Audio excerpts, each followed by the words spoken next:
Assalamualaikum warahmatullahi wabarakatuh. Perkenalkan nama saya Rasti Ananda Indaryani Nur dengan NIM 2022-31044.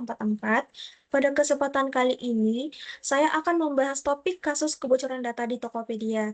Nah, sebelumnya pada topik ini telah dipaparkan secara umum oleh kelompok saya, namun di dalam tugas UAS ini, setiap anggota memilih peran berdasarkan undang-undang terkait. Nah, di sini saya mengambil perspektif perlindungan data pribadi atau memilih UU PDP untuk menjelaskan pentingnya regulasi ini dalam mengatasi insiden kebocoran data di Tokopedia. Jadi yang pertama di sini ada latar belakang PDP dalam kasus ini.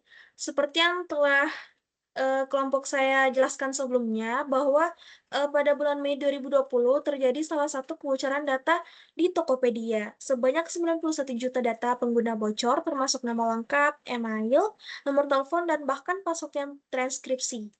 Insiden ini menjadi peringatan bagi semua perusahaan digital tentang pentingnya keamanan data.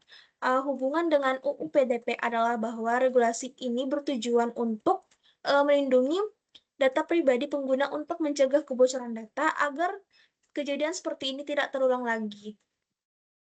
Kemudian, analisis hukum PDP dalam kasus kebocoran data. Nah, di dalam UU PDP ini terdapat beberapa pasal penting yang relevan dengan kasus-kasus ini. Pertama, pada pasal 14, yaitu prinsip perlindungan data pribadi, yang dimana menyebutkan bahwa data harus diproses secara transparan, adil, dan sesuai tujuan. Sayangnya, Tokopedia tidak memberitahu pengguna secara cepat dan transparan mengenai kebocoran ini.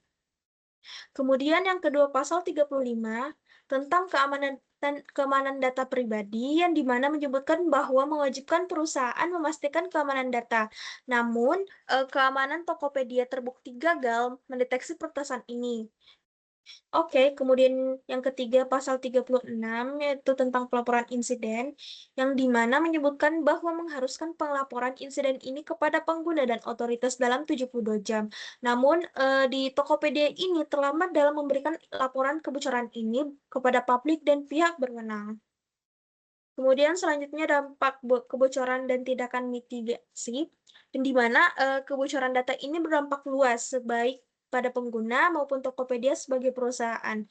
Bagi pengguna, data mereka itu bisa digunakan untuk phishing, kredensial stuffing, atau bahkan pencurian identitas. Bagi perusahaan, insiden ini menyebabkan hilangnya kepercayaan publik. Untuk mengatasi hal ini, sesuai dengan tindakan mitigasi UU PDP, ada beberapa langkah yang harus diambil. Pertama, transparansi kepada pengguna, yang dimana ini terdapat pasal 14. Yang kedua, eh, penguatan sistem keamanan termasuk penerapan autentikasi dua faktor, yang dimana ini terdapat pada pasal 35.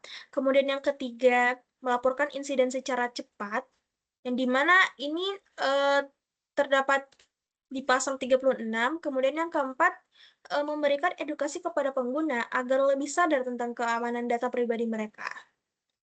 Oke, yang terakhir kesimpulan. Sebagai kesimpulan bahwa kebocoran data yang terjadi di Tokopedia ini menunjukkan betapa pentingnya penerapan Undang-Undang Perlindungan Data Pribadi atau UU PDP secara ketat. Perusahaan perlu lebih proaktif dalam menjaga dan melindungi data pribadi pengguna agar kejadian serupa tidak terulang. Selain itu, pemerintah memiliki peran penting dalam menegakkan sanksi tegas kepada perusahaan yang melanggar sesuai dengan ketentuan pasal 67 UU PDP. Dan pelajaran yang dapat diambil adalah bahwa keamanan data pribadi merupakan tanggung jawab bersama antara perusahaan, pemerintah, dan pengguna. Oleh karena itu, pengguna juga harus lebih berhati-hati dalam melindungi data pribadi mereka, misalnya dengan menggunakan password yang unik dan mengaktifkan autentikasi dua faktor untuk mengurangi risiko kebocoran data. Oke, mungkin cukup sekian dari saya. Kurang lebihnya mohon dimaafkan.